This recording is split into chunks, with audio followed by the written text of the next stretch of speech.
Yes, now please start. Welcome to all. Good evening. This is our second journal club meeting of the FOGSI ICOG Journal Club, and it's an honor to welcome all of you, respected chairperson Dr. Lakshmi Shrikande, the other office bearers, the national experts who are joined in, Dr. Sheila Mane, Madam, Dr. Abarani, and Dr. Lata Chaturvedula. And we are awaiting that Dr. Rubina will be joining us as the international expert. I'd like to welcome all the faculty of KEM, the coordinator Dr. Gaurav Desai, our MC Dr. Akansha Das, and presenters from KEM Hospital, Dr. Jyotsna, Dr. Madhuri, Dr. Nasreen, Dr. Aishwarya, Dr. Akriti, and Dr. Apurva. Welcome to all of you, and I'd like to place on record our appreciation for all the delegates who have logged in today. This is going to be the great discussion on high-risk obstetrics, and the topics are all quite varied, but has got all meaning to our clinical practice as well as for research. So it's my honor to not to introduce, just to tell you, Dr. Lakshmi Shrikande, Madam, is the chairperson of ICOG, and she's started so many great programs which are all of great learning to all the postgraduates as well as for clinicians. She's the chairperson of the Indian College of Obstetrics and Gynecology, the national corresponding editor of the Journal of Obstetrics and Gynecology, national corresponding secretary association of the Medical Women of India, and she's holding several posts and has got several awards. She's at present the past president of the Menopause Society of Nagpur, and was the president of the Nagpur OB-GYN Society, has delivered 11 orations and almost 450 guest lectures, and she's got several publications to her credit. May I request Dr. Lakshmi Shrikande to address the gathering, please. Thank you. Thank you so much, Chamila, for your warm, kind words. You can stop screen sharing. And I'm so happy as a ICOG chair that Journal Club is going great guns. The first one was by CMC Vellore, and we had almost around 300 logins. And today is the second Journal Club by KEM Hospital, Mumbai. Dr. Charmila has already taken the names of all the presenters and experts. So I welcome you all. And I'm so happy that Charmila and Dr. Ashwini Bhalerao Gandhi, the conveners for this Journal Club, they are choosing the college, the topics, and the experts, and is really commendable. Chamila, keep doing your good work for Journal Club, and we really wish to see, because if you have quality and good program, that many people they log in, and it's a good learning platform not only for members and fellows but for all the students and all the clinicians as well. So I hand over back to Chamila for further proceedings. Thank you so much, ma'am. Can I have the CV of Dr. Akansha? Dr. Akansha is a registrar, and she's from KEM Hospital. The next slide. She's a postgraduate from SRMC Chennai, and she's been a senior resident in KEM Hospital in 2022. At present, she's a registrar there, and her interest is in fetal medicine and high-risk pregnancy. She'll be the MC for this program today. Welcome, Akansha. May I request you to take over the program, please? Thank you, ma'am. Good afternoon. On the behalf of Department of Obstetrics and Gynecology, I welcome you to the ICOG Journal Club for January 2022, and I wish everyone a happy new year. I would like to introduce our coordinator for today's program, Dr. Gaurav Desai. He's the assistant professor of SAGS Medical College and KEM Hospital. He's both a UG and PG teacher. He's a faculty of the Advanced Endoscopy and IMAST, and he's peer-reviewed around 35 scientific publications. If Dr. Gaurav Desai is online, he can... He said he will join a little late. You can continue with the program. All right. I would like to welcome the international expert for today's program. It's our pleasure to invite Dr. Rubina Sohail. She's the past president of the South Asian Federation of Obstetrics and Gynecology. She's a professor of obstetrics and gynecology in the Department of in Alma Iqbal Medical College, Lahore, in Pakistan. I would also like to extend a warm welcome to all our four experts, national experts, Dr. Sheila Mane, Dr. Murlidhar V. Pai, Dr. Lata Chaturvedula, and Dr. Abharani.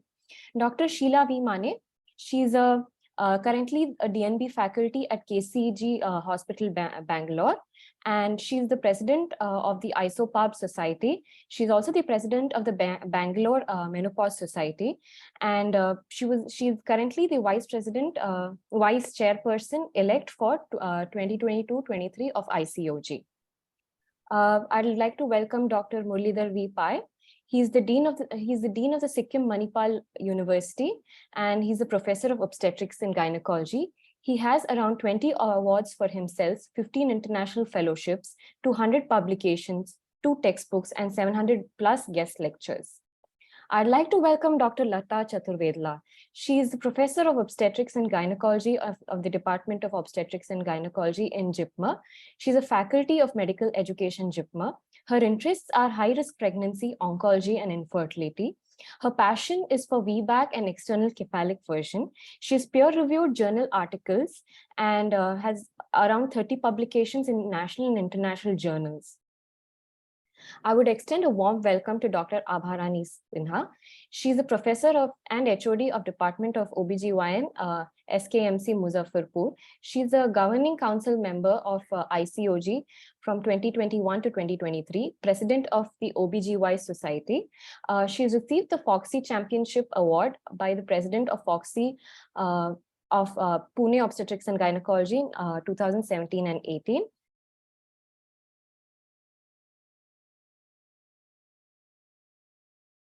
Shall we move ahead, ma'am, for the article? Yes, you can start. Please start. Yes. So the first article for the evening would be presented by Dr. Jyotsna Dwivedi and our final year postgraduate, Dr. Madhura. And the topic will be, does simulation training program improve the accuracy of vaginal progress of labor? Requesting Dr. Madhura to start presenting.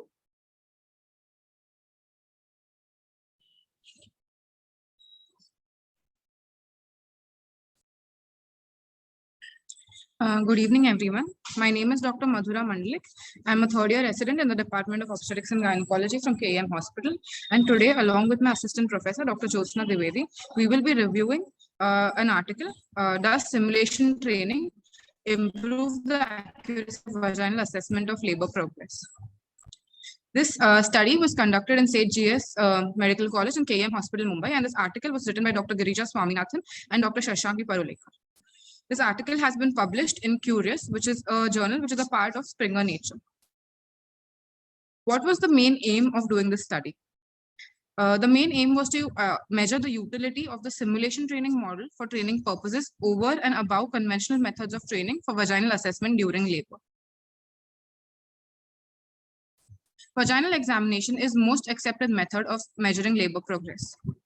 Labor progress is measured by cervical dilatation, cervical consistency, and descent of the fetal head. Cervical dilatation remains a critical aspect as it has inter-observer variation, and the size and width of fingers of the observer also varies. Cervicography is an integral part of the WHO partograph, and it can detect any delay in the labor progress or any form of intervention which is warranted to improve the quality of labor. What is the need for a gold standard measurement? Conventional training that we are used to is not methodological. It has certain issues like increased patient discomfort and increased chances of infection. A gold standard can help by verifying the findings by a neutral observer, and also accuracy can be assessed by this. One step closer to achieving a gold standard is the use of simulation training models.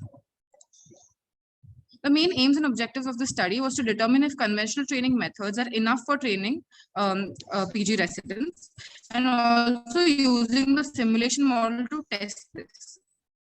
We also aim to measure the use device for further training purposes over and above the use of conventional methods.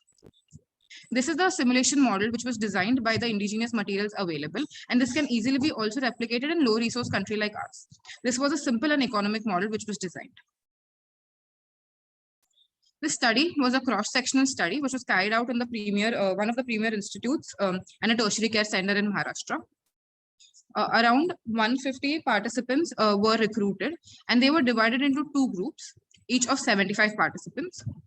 The first group was a study group of undergraduate students, and the second group, that was the control group, consisted of junior and senior residents and assistant and associate professors. The institutional ethical committee clearance was sought, and after this, undergraduate students who were willing to have at least 2 visits were recruited in this study. The 2 visits consisted of the first visit being a training session by the principal investigator and the co-investigator, and the second visit was for testing. The module 1 of the study of the training consisted of 1 hour of basics of vaginal examination, and they were also giving practical tips on how to assess the cervical dilatation and descent of the head. The undergraduate students were also allowed to practice on this simulation model for 1 week. Model 2 consisted of testing, which was for both the groups, that is the study group and the control group, by the principal investigator. Explaining the model that was created, the model A will show us the abdominal opening. B model will show us the vaginal opening through which the pervaginal examination can be done. We can also see a sphere which is around 10 centimeter in diameter and a rod attached to it. This is analogous to the fetal head. Specimen C will also show various vaginal bakelite plates which have a diameter of 1 to 10 centimeter, and they basically are the various cervical dilatations which could be assessed. The vaginal opening also had 2 palpable markers which are signifying the ischial spines. For the vaginal assessment, the sphere was pushed down to assess the station, and station from -5 to +5 thus could be assessed. To assess the cervical dilatations, the plates were used randomly in varying sequences from 1 to 10 centimeter, and each plate was used only once. The assessment in this study was objective. Using the simulation training model, the mean estimate with standard deviation was calculated. Accuracy of the findings was defined as the participant cervical dilatation and station estimate, which is agreeable to that of the simulation model. For each measure of dilatation and station, the percentage of accurate participant response was calculated. The p-values of less than 0.05 are considered statistically significant. The undergraduate students, which consisted of the study group, were 75 in number, and the control group, which consisted mainly of the OG trainees and the senior professors, were 75 in number, and most of them were second year OG trainees, which was 21.3%. The least participated were the associate professors at 2.67%. This study mainly used 2 parameters. They were the mean dilatation score and the mean station score. The mean dilatation score was found by assessing the cervical dilatation from 1 to 10 centimeter, and the number of accurate observations made by the participants were scored out of 10, and a mean was taken for this. Similarly, a mean station score, the station values from -5 to +5, including station 0, were studied, and a score was assigned out of 11, and a mean was further taken. The mean dilatation score and the mean station score was highest for the associate professors or professors who had a clinical experience of more than 10 years. It was 7.33 and 8 respectively. Surprisingly, the senior residents had a lower mean dilatation and mean station score of around 5.1 to 3 centimeters. Amongst the OG trainees, the second years had a considerable higher rate with 5.16 and 4.81. And also the undergraduate students who were trained on this simulation module, who had gotten an objective training, had scores of 6.89 and 7.04. The mean dilatation score and the mean station score were, when statistically compared with using the unpaired t-test, then the trained model, which was the trained model group, that is the study group, had a higher score than the subjectively trained group, and the p-value was also statistically significant. The 2 groups were also compared for each dilatation from 1 to 10 centimeter, and unpaired t-test was used for comparison. The study group had greater accuracy for smaller to middle dilatations, that is up to 6 centimeters, and with higher dilatations, there was no statistical difference between the 2 groups.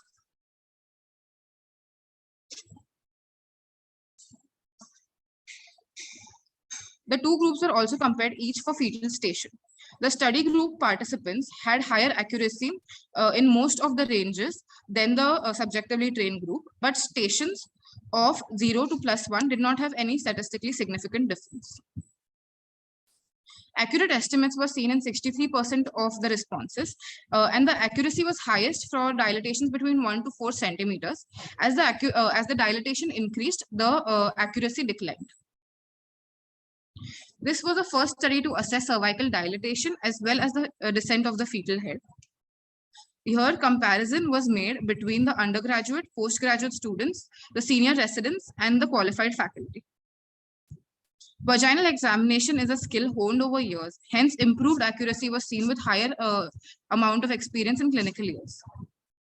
Higher dilatation had a lower accuracy, as higher dilatation needs proprioceptive skills, that is estimation of distance between the two fingers, and which is also learned over the years.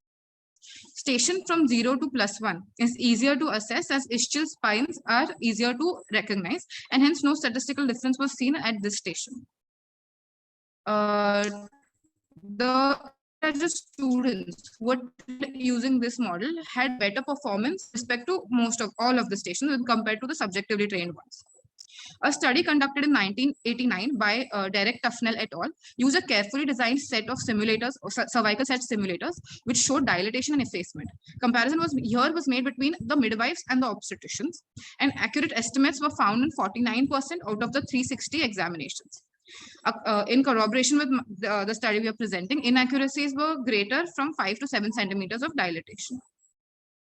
Another study conducted in 1995 by Phelps et al. Used measured sections of hard polyvinyl chloride pipe and found accurate estimates in 56% of the 1547 examinations. They also observed the same thing, that as the dilatation increased, the accuracy decreased.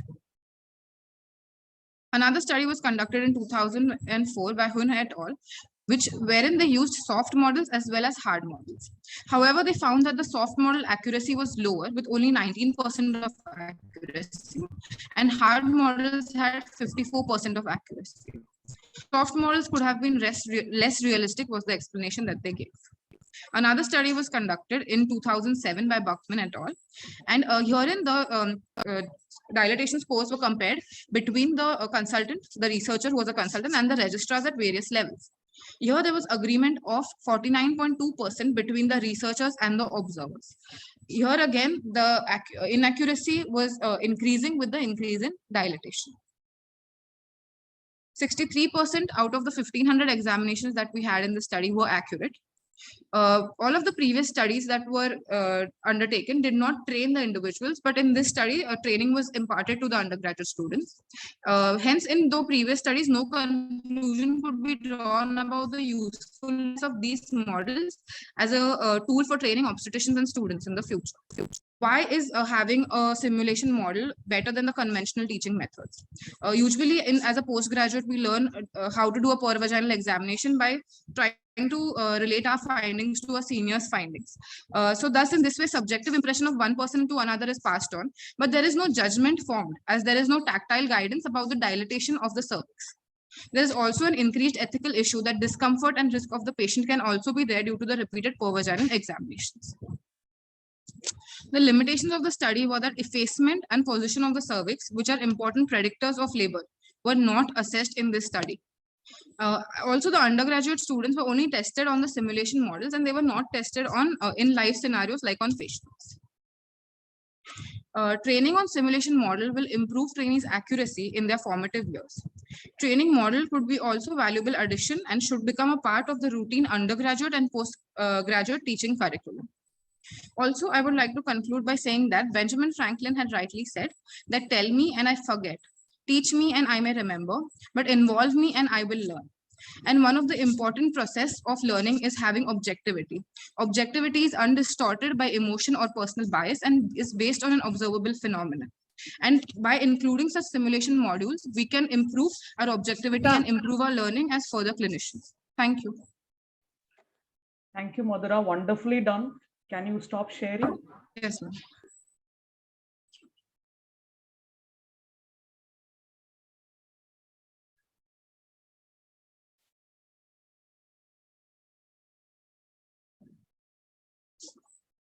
Yeah. Would your co-presenter say something before we go on to the discussion?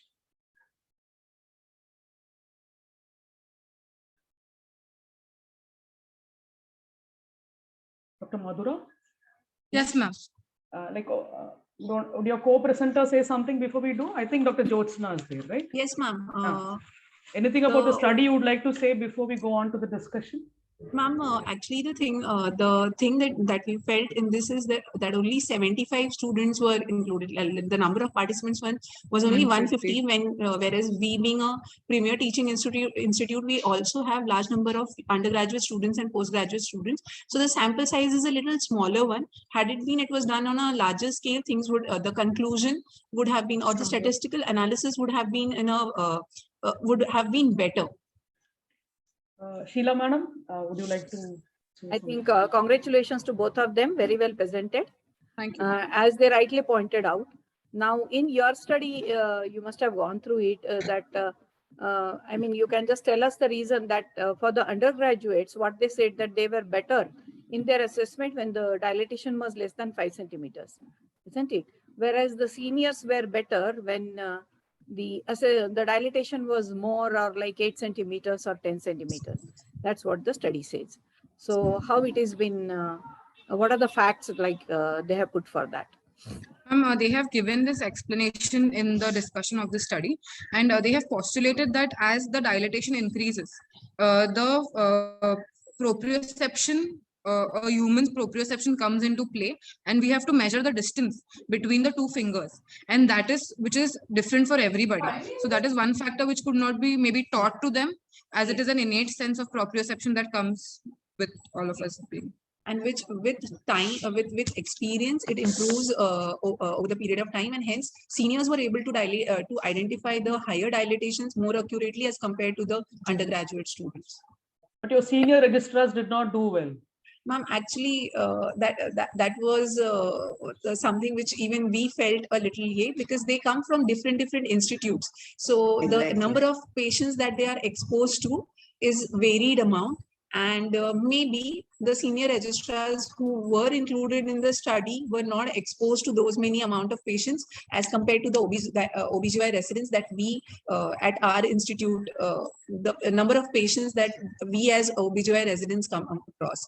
If I could add in this, they also explained that this is where the conventional and which is a subjective training and an objective training by a simulation method could actually improve our education, because they have come from institutes, maybe not from the same institute. They can come from any other institute, and they have been taught by a senior, which is again varied. So there is no gold standard in which we are still taught about the per vaginal examination. And I think this was one way that proves the point that maybe if they had a standard, then maybe all of our examinations could be, closer in accuracy. Dr. Lata? Can we come in? Yeah, very good presentation. In fact, I was also of the same opinion regarding senior registrars. As you had already told in your limitation, for undergraduates, you have not used patients. I would have felt if you had done pre and post.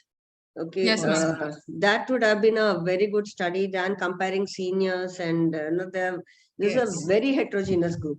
So among undergraduates itself, give them this model, and finally, of course, they all have to practice on patients, right? So give the model, then do it maybe after a gap, because immediately if it does, they may be able to assess. Of course, you need the number of that many patients at the time. It would have been a wonderful study, and I think you can still carry out that now. And see, regarding sample size, we all feel it is very small, but you would have calculated based on something. So the minimum required is that much. So you would have done everything and then come out. If you have wanted to add, you might have added it at that time. So ethically, when you do this, you can't really increase the sample size. So that is the least. So I think you should go ahead and do the study. And another thing I wanted to, I mean, this is, by the way, not related to the study. Please avoid using short forms with respect to WRT. For any journal club presentation, or otherwise, initially I was wondering why have you compared because obviously with experience you have rightly brought out most of the things.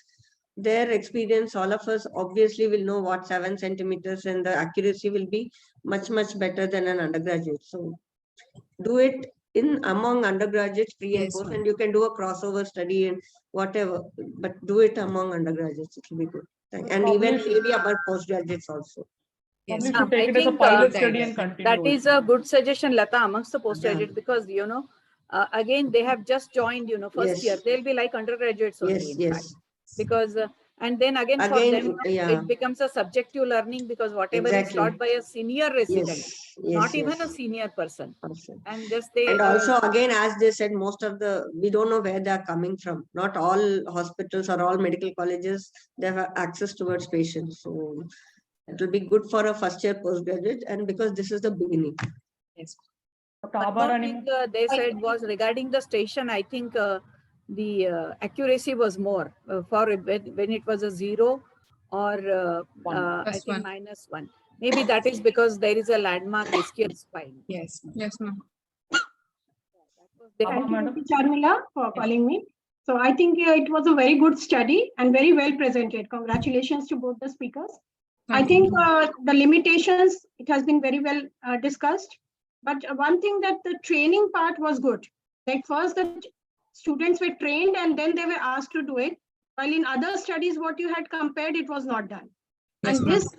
this assessment of the cervical dilatation, I think it is very important for the students, because these days all the definitions are changing. We are going to the new WHO labor care guide, where we need to have different durations for the first stage of labor, where again the dilatation, proper assessment of the dilatation is very important.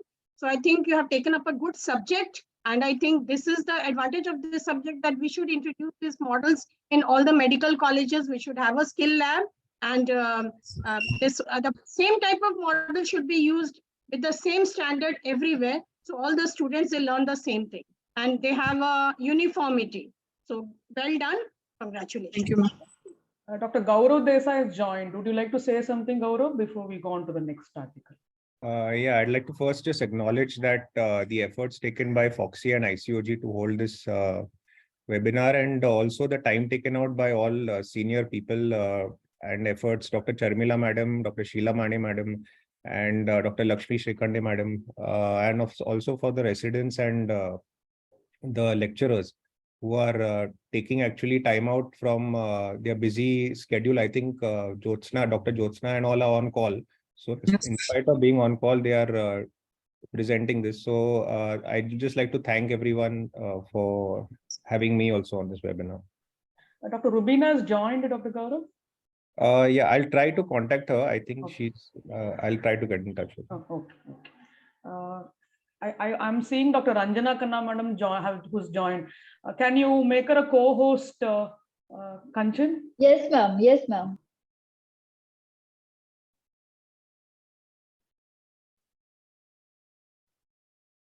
Done, ma'am. Madam. Yeah, thank you so much, Charmila. Yes, ma'am. Now Would you I like could to say hear something? that. Yes, ma'am. Yes, please. Yeah, but I really think, like the way we have also learned, I'm talking around 40 years back when we started, when we were house surgeons. So we were just taught theoretically. Then it's your own experience which gets you through, and we did not have any of these simulation techniques and all to go ahead. But we continuously, we had such a big volume of patients now that with practice only we became smarter and smarter, and then we knew how to go about it. So I think this comparison should have been amongst the same, not professors, and then obviously the accuracy of professors is going to be definitely better than the PG students. And so many times we find that nature defeats us. We see a dilatation and something else happens usually after a period. And but whatever it is, I think the study proved this point. You need to learn correctly so that you do it correctly, and then you actually fine tune your skills as you become more experienced. Exactly. And that the senior registrars not having such a good score is a little hurting, because they should have done much better, because they join as senior registrars. Thank you so much for. Thank you so much for that, Dr. Madhura and Dr. Jyotsna. It's a wonderful article. Thank you, ma'am. Thank you for an opportunity. That is pleasant. Thank you. Conduct this for senior residents first before you go for undergraduates and postgraduates. Yes, that was a point there. Moving on to the next article for the evening. This is being presented by Dr. Nazreen. She's the assistant professor at KEM Hospital, and she's done her senior residency in Karnataka Institute of Medical Science. Along with her, Dr. Aishwarya Shetty, who's the final year postgraduate, would be presenting an article. The article is the trends in cesarean delivery, the rates and its indication. Dr. Aishwarya, you can go ahead.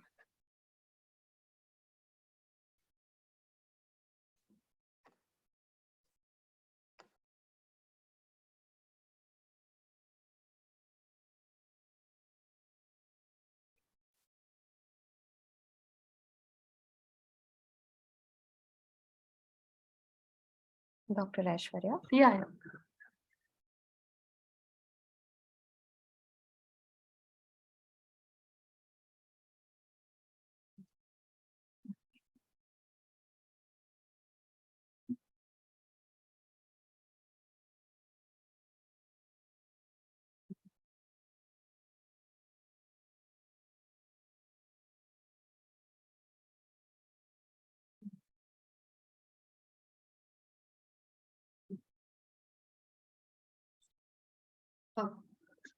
Good afternoon, everyone.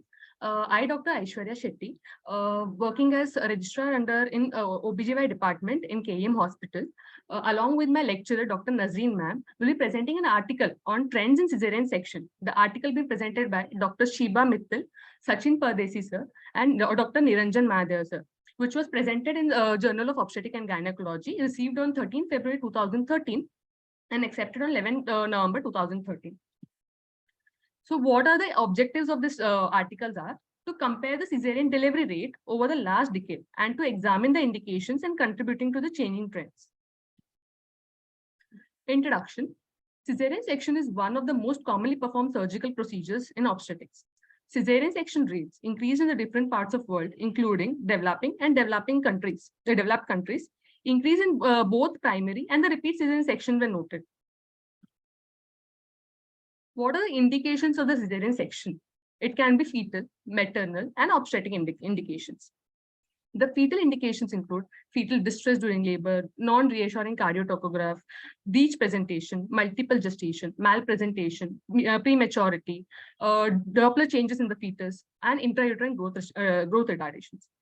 Maternal indication include cephalopelvic disproportion, previous uterine surgery, medical illnesses, and rarely it would be like vesicovaginal fistulas in the mother. Obstetric indication like placenta previa, abruptio placentae, placenta accreta, cord prolapse, arrest of the labor, both the descent and the dilatation. And previous cesarean section, including cephalopelvic disproportion, scar tenderness, and not willing for vaginal birth after cesarean sections. So this study primarily aims to compare the primary and the repeat cesarean section and to find out the relative contribution of the various indications. So what were the materials and the methods used? Here we compared the indications, rate and indication of the cesarean delivery in the primary and the repeat cesarean section of the last decade. And the data was collected retrospective manner from all the deliveries that occurred in the year 2001, 2006, and 2011 between January 1 to December 31st in the Department of Obstetric and Gynecology in KEM Hospital. The data on the live births, including all the indications of cesarean section, were recorded, and the total and the repeat cesarean section were calculated for each year. So the rate was calculated from the number of cesarean section per total live births, and the rate of each indications were equal to the number of deliveries of each indication per thousand live births. So what were the results? We could find out a total of 5,568, 7,706, and 6,716 live births occurred in the hospital from 2001, 2006, and 2011, respectively. The overall cesarean delivery rate increased from 2001 to 2006 to 2011, the percentage being 17.15% in 2001 to 23.47% in 2006 and 28.93% in 2011. That is 171 per thousand live births in 2001 to comparatively to 234 per thousand live births in 2006 and 289 per thousand live births in year 2011. So from this stats, we can just get to know that there's an increase in the trends of cesarean section over the years. Now in the figure 1, In the figure 1, we can see a pictorial tabular presentation, representation of the changing trends. The first tabular presentation will be showing the total cesarean rate, which has increased from 2001 to 2006 to 2011. The second diagram represents the primary cesarean section rate, which has increased. And the last will show the repeat cesarean section rate, which has increased. So overall, there has been a trend. The trend has been increasing rates of both primary and the repeat cesarean section. In this, we primarily. So the primary cesarean section delivery rate increased from 18 per 1,000 live births in 2001 to overall 2010 per 1,000 live births in 2011. And the repeat cesarean section rate increased from 53.16 per 1,000 live births in 2001 to 79.36 per 1,000 live births in 2011. Even there was an increase in the preterm births and the multiple gestation owing to the recent advances like artificial reproductive techniques and elderly mother getting pregnant these days. So there is the overall increase in the preterm births and the multiple gestation, which is depicted in figure table 1. So here, if we compare the rates in 2001 to 2011, the multiparous women, the rate was 56 in 2001 to comparatively 2011 it was 47, which is comparatively decreased. But comparing the other maternal characteristic, which is preterm births, that is 14 per 1,000 live births in 2001, which has increased to 18 per 1,000 live births in 2011. Similarly, the mother getting pregnant over the age of 35, that was the rate was 2.26, rate of section was 2.26 in 2011 to comparatively 3.40 in 2011. Similarly, in the multiple gestation, it was 1.41 in 2001. Comparative to 2011, it is 2.06. So there is overall increase in the other maternal characteristic, which when we compare preterm, elderly mother and multiple gestation.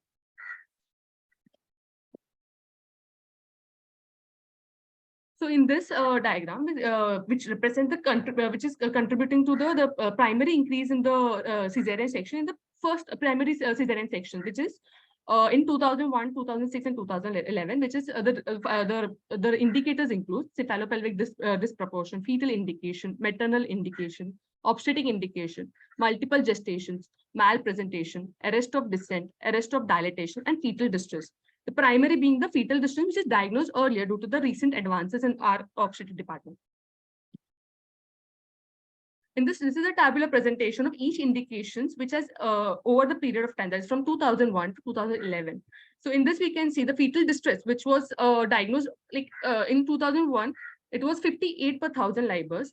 So over 2011, it had become 210. So it was diagnosed. So we can comparatively see there is an increase in the trend. Similarly, arrest of labor, 13.46 in 2001, which has comparatively increased to 24.27 in 2011. Similarly, the other parameters, which when we compare, there is an increase in the number of patients who have been sent for sections.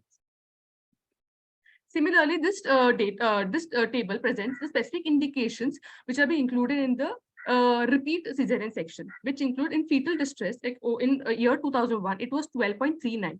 Comparatively, it has become 18.67 in 2011. Arrest of labor, which was 4.84 in 2001, it has become 7. So there has been increase in the rate of the cesarean section in these patients as well. Similarly, in cephalopelvic disproportion, it has been 14.18, which has increased to 16.37. Scar tenderness, 4.48 in 2001 to 7.29 per 1,000 live births in 2011. So if we compare the statistics, it has elective section rate increased from 12.21 in 2001 year to 21 in 2006 to 20.84 in 2011 per 1,000 live births. Similarly, the emergency section rates increased from 159 in 2001 to 213 in 2006 and 268 in 2011 per 1,000 live births. So discussion. So when we look into all the statistics, we have seen there's a increase in the trends, an increase in both the total number of cesarean sections, that is primary, as well as the repeat cesarean deliveries. In this study, which the study have suggested that the increase in the average annual cesarean delivery rate from 17.15 in 2001 to 23.47 in 2006 to 28.93 in 2011, which is consistent with the other findings of the other investigators, such as the study conducted by Babar et al. Also showed an increase from 26 to 36.5% between 2003 to 2009. Similarly, Bakil had performed this study, which showed a similar increase in the rates. Study conducted by Stavro in New South Wales showed an overall increase in cesarean section rate from 19.1 to 29.5 per 100 births from 1998 to 2008.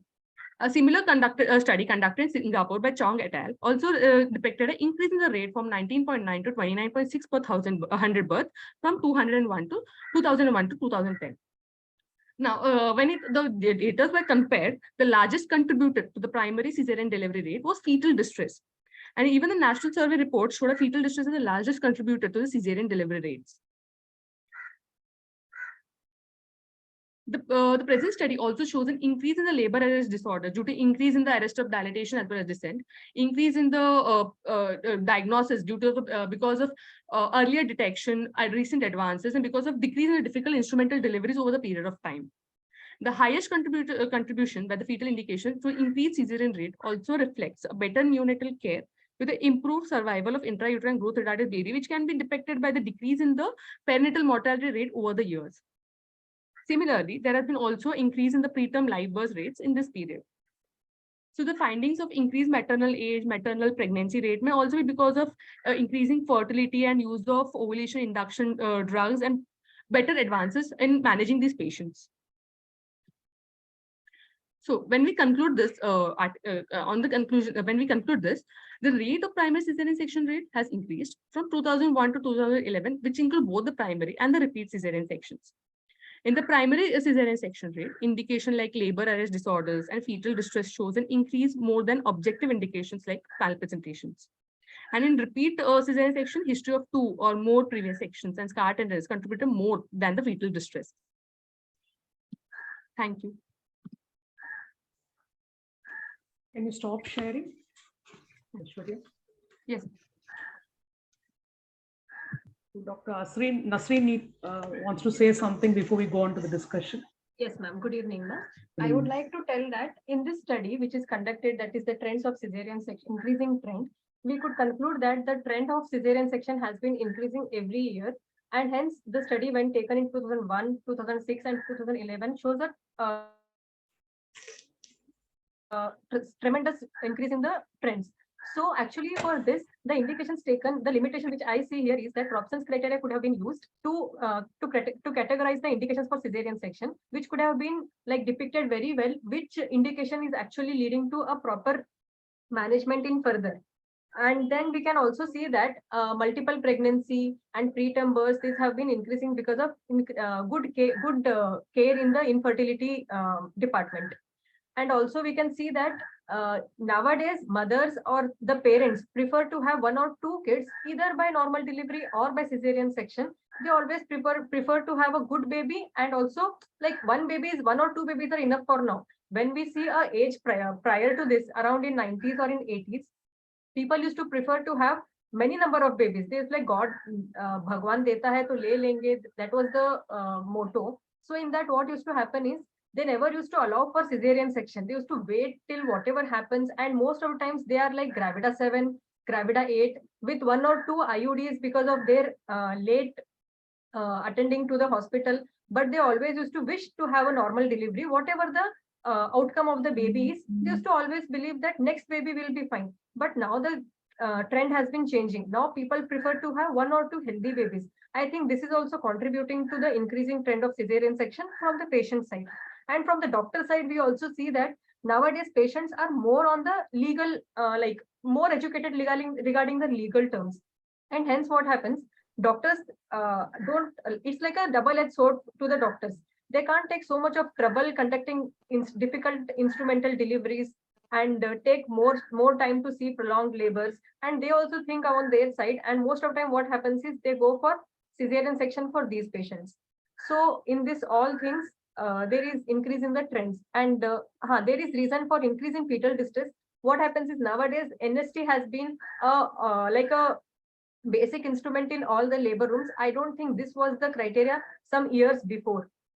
So more amount of increase in use in NST has led to increase in the cesarean section trend. Even after, when we see intraoperative findings for many of the abnormal NSTs we take for cesarean section, the findings are nothing. Like there is liquor is clear, there is no cord around neck, or there is no any other finding which is suggestive of the fetal distress. So this NST is also like a double-edged sword most of the times. And most of the times nowadays scans have been improved and everyone goes for a Doppler if there is any high risk in the pregnancy. And hence any Doppler changes, we actually this is also one of the indication for cesarean section. Thank you, ma'am. I think you opened up many questions for a debate now. Sheila, Nasreen, madam. can you put on your camera? Sheila, madam. Yeah, I think the way they have assessed, all of us, we know that we are practicing now modified options criteria for the assessment of the indications. But there also what we find, it depends on the institutions that how many are going for TOLAC. So again, that depends on the availability of the OT, unless and until that they are able to do a crash cesarean section, the category 1 cesarean section, the people don't want to go for TOLAC because immediately you have to take the patient for cesarean. That is one thing. So most of the time that is possible in institutions only and not in private. Second thing is in modified Robson's criteria also, like every month we do now, we have a cesarean audit. Rightly pointed out in this study also that the fetal distress and CPD, these are the two commonest. Now, actually, when we try to analyze individually, all of us, we know that the interpretation of CTG for each one is different. Okay. And that's what she rightly said, that so most of the time when we do cesarean, we don't find anything. So I think CTG interpretation has to be proper to say that it is a fetal distress, proper fetal distress. One other thing is CPD. So as we had a previous paper where we assessed the pervaginal examination even of the postgraduates and the registrars, the same way, I think clinical pelvimetry, how many people have really learned. And the real assessment of pelvis happens only during labor. And yes, there is a rise in the incidence of cesarean section, because earlier we would not find so many patients with mobile head, but now, everybody is reluctant. The trial of labor is given, whether it is given wholeheartedly, that is also a problem. So, there are so many subjective indications now like that. Yes, and then CDMR, that is on demand, is the another thing. And in this study, they have taken the incidence of post-cesarean, previous 2 cesareans. But today that scenario is less. We don't have so many with previous 2 cesareans. There are still in some institutions, but with 1, but where again the TOLAC is not practiced. So modified Robson's criteria helps, but again in that criteria also, my personal experience is when we do the individual assessment, when we really see the case sheets, we see the CTG pattern, we have to really take a cognizance of that, whether it was a real fetal distress. And because you have to look at the weight of the baby, if we say CPD, yes, it is on the rise because of some patients may get larger babies, better nutrition. One more thing is the comparison of the average weight of the fetus has gone up now. Earlier it used to be 2.7, 2.8. Now many have more than 3, 3.0. And instrumental delivery, many people are still not trained. So particularly that is also again a hindrance. So this study was, they have taken the statistics of the previous, I think every 5 years gap, 2001, 2006 and 2011. And now after 11 years, all of us, we know what is the scenario. But I think if we are still practicing modified Robson's criteria, I think it is each obstetrician's duty now to look at the indication, and that will only help to reduce the incidence of cesarean section. And as this is an old study, they could not say about modified Robson's criteria. I think they have just looked at the indications. Lata is from a big institution, premier institution. I think she's got many things to say now. I agree with this so-called fetal distress. Sometimes I regret what I have done in my institute. When I was HOD, I made sure that there is a fixed CTG machine for all the labor room cots. And that I'm regretting because people have forgotten to use something between the ears. And one more thing, it is most of the times it's the residents who take decisions regarding cesarean section. But in my, I don't know about other institutes, in my institute, we are very particular that at least the picture of it is sent on, nowadays WhatsApp is easy. So sent on it to the faculty member who's on call, so that, they at least bring down to, I won't say it will come down too much, but definitely it will decrease the cesarean section rates in there. And one more, I'm very upset about the rates of VBAC all over the country. I forget about abroad.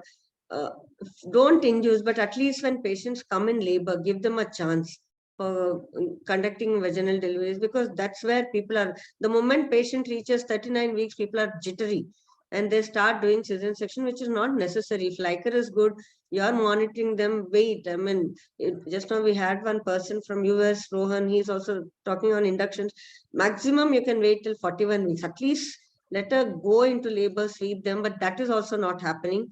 38, 39 weeks, the moment patient enters that, people are doing cesarean section. That's one thing. And breach as a primary indication for cesarean section is almost 100%, I would say, because no one wants to attempt external cephalic version. I agree it's not 100% successful. At least 50% ECVs are successful. Among them, at least another 50%, can go for vaginal delivery. That's one thing which we have found, which will decrease the cesarean section rates. In Japan also, our rates have gone up for various reasons. Of course, as we said, because of IVF pregnancies, the cesarean section rates have definitely gone up in tertiary care institute, not because we don't give vaginal.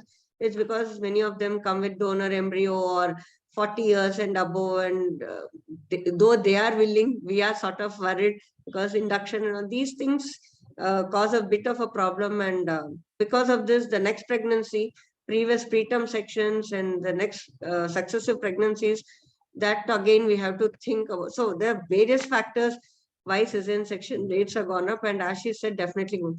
What I didn't understand is scar tenderness. That also you showed it has increased. Why does the scar tenderness increase? Is it the way we are doing cesarean sections? Many places I have heard they don't even, push down the bladder, give the incision as soon as they open. So obviously the incision is going to be high, and lower segment is not formed. And next time we will say elective section because the incision is very, very high. Now, recently when we were presented a paper on scar ectopic, so that time we studied. So why the scar is weaker? Definitely when the section is done when the lower segment is not well formed. Okay. Yeah. That's again because we are doing elective sections so much rather than making them go into labor, and they don't even induce. Even a low risk patient, 40 weeks. I don't want to say the place. I gave a talk on the so-called ARRIVE trial at some place.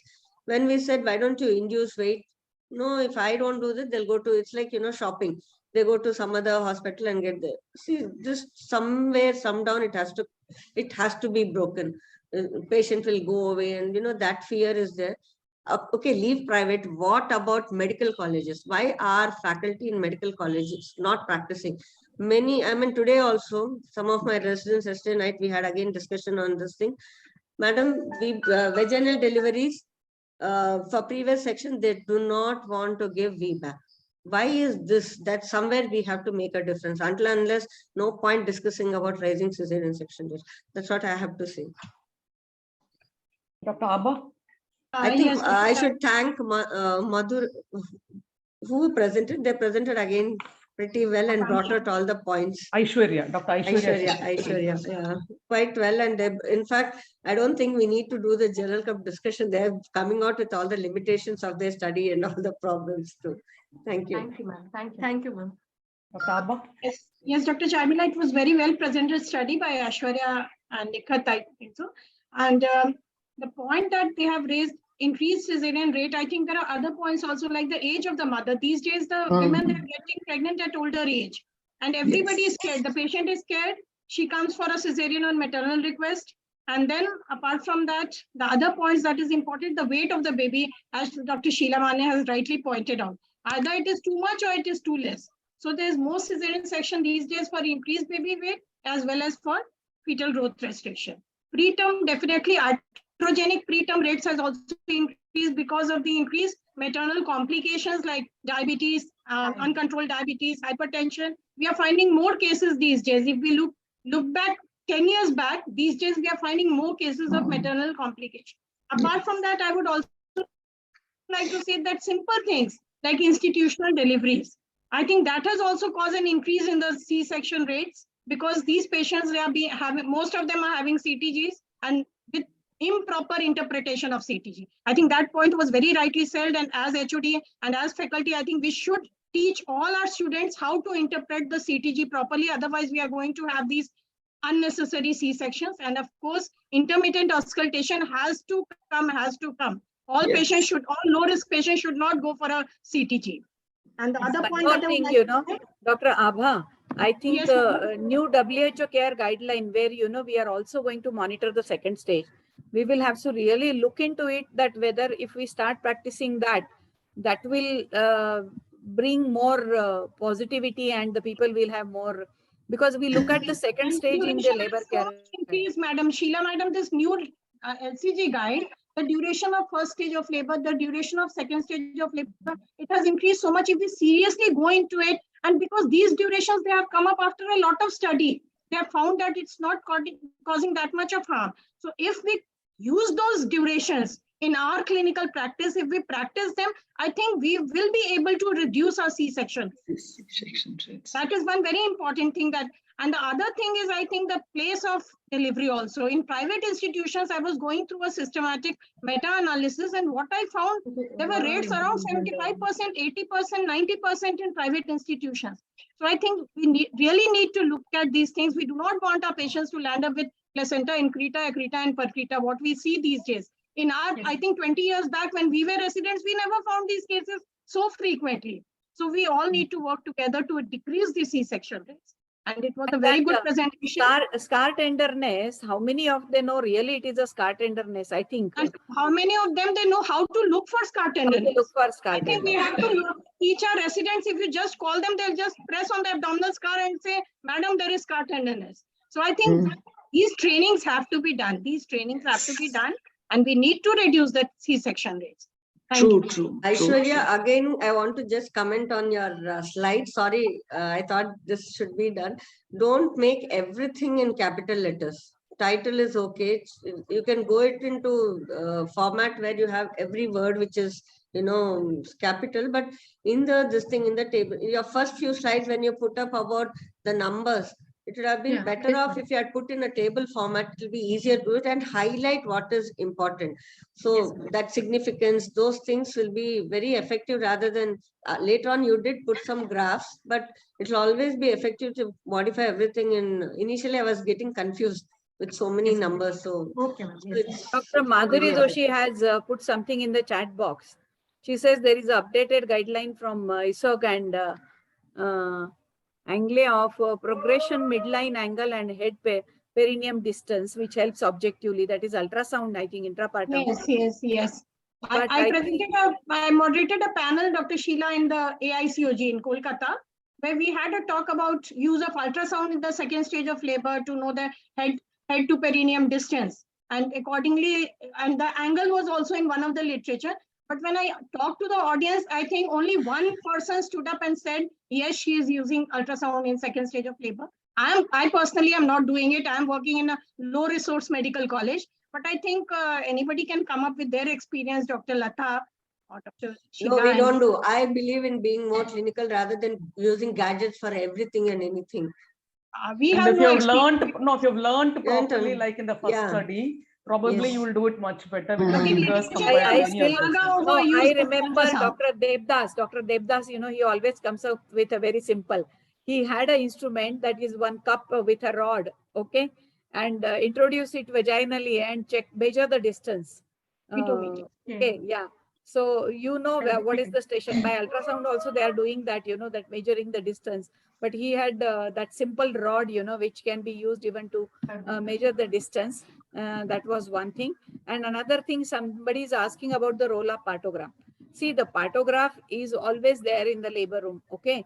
But if there is a fetal distress, that somebody says that there is a fetal distress, or if it is a CPD, there is a non-progress of labor. These all become subjective.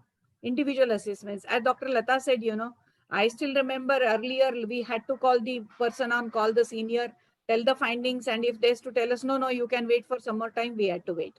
It was not that, it was our decision to take the patient for cesarean section, but I don't know what is the trend now. So somebody, I think senior must be there, and that too now with the WHO care guideline which is coming, where Dr. Avarani pointed out that they have given the clear demarcation. 5 centimeter, you wait for 7 hours. This much, you wait for this long. You wait for this long. Okay. I mean, where everything is okay. So I think slowly we will have to shift to that. But again, we will have to make people used to that. So I think that's the only thing. I think patience, and one has to wait and everything is normal. And even if the second stage, earlier we used to say that beyond 2 hours, we don't. Now we can wait when everything is normal. So I think that is very important. And Dr. Sneha Buhar says that clinical... No, Madam, Dr. Muralidhar Pai has joined. So, this is actually an article on rising the cesarean rates in the years. Like it started from 2001, they've come on to 2011, and it's increased totally. So the discussion is on that. Would you like to know something before we have your discussion, sir? Yeah, can you just brief? I just joined. I'm extremely sorry. No problem. I was a little busy with, so as early as I could join, I have joined. Aishwarya, can you just give it in a summary? Just 2-3 lines. So this article was actually done by Shiba Mittal ma'am and Sachin Pardesi sir. So this article basically demonstrates the trend over the year. From like year we had in 2001, 2006 and 2011, what were the trends in the cesarean section rate, both the primary and the repeat cesarean section rate. So overall, from the we concluded that there have been overall increase in cesarean section rates. The primary contributors in the primary cesarean section rate was the fetal distresses, which was basically due to the increased use of our cardiotocograph and earlier detections and better hospital visits by the patients, and even the repeat cesarean section rates were increased over the period of time. So the average, when we compare the other studies, there had been a significant increase owing to the factors where like fetal distress, the early detection of the cephalopelvic disproportion, better visits by the mother, even the overall the nutrition, like the patient who like basically visit like they have like improved nutrition, like improved use of sonography, like ultrasound. So there have been an overall increase in the rates.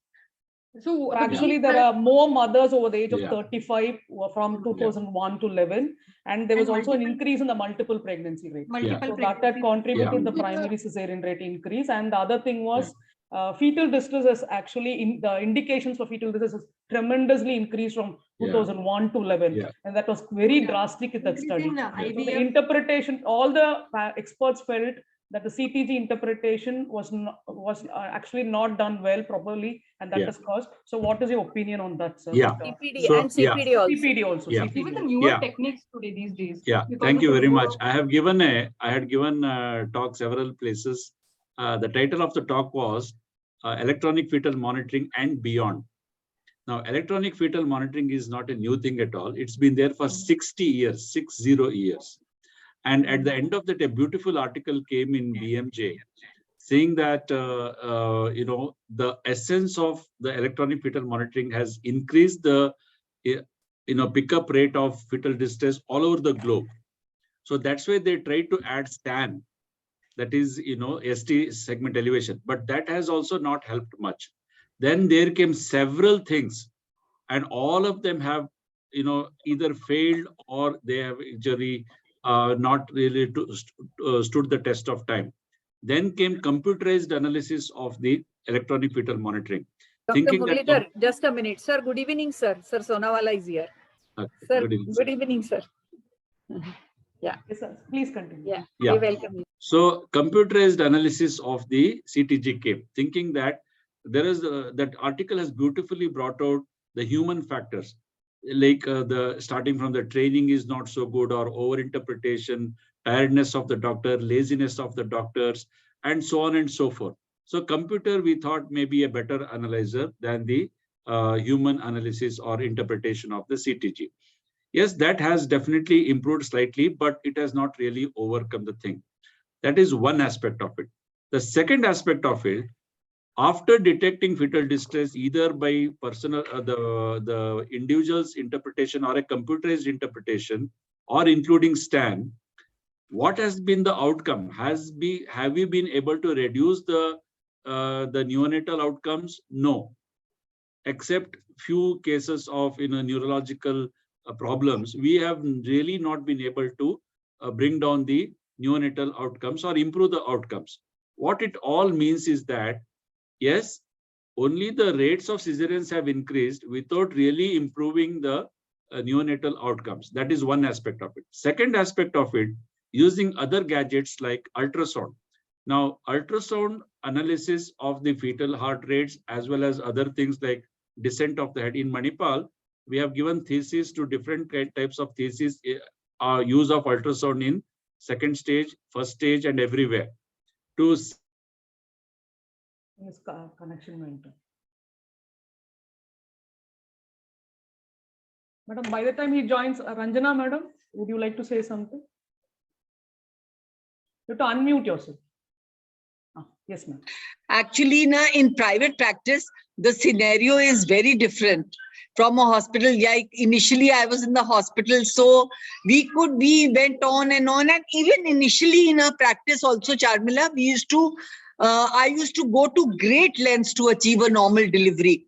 But now, the scenario has changed because there's such a double-edged sword over our heads.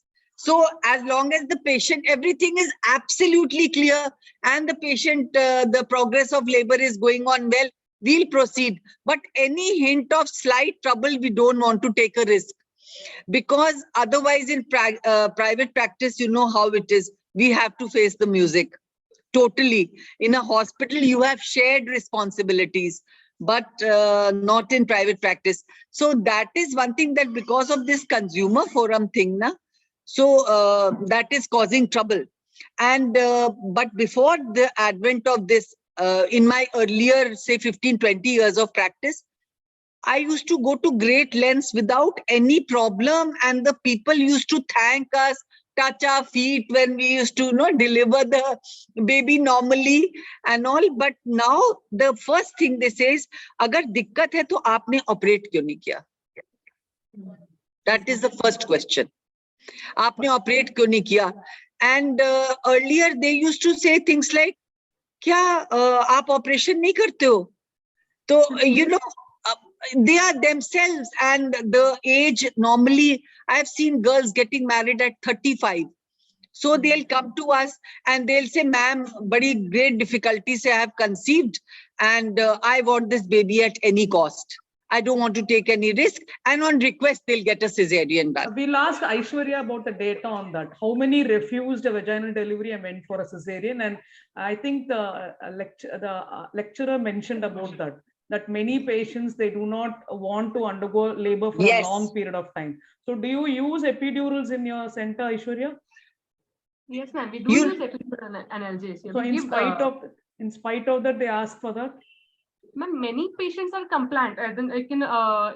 We had done in 2 to 3 of this heart disease patient, we had given epidural analgesia, even in some patients who were not cooperative.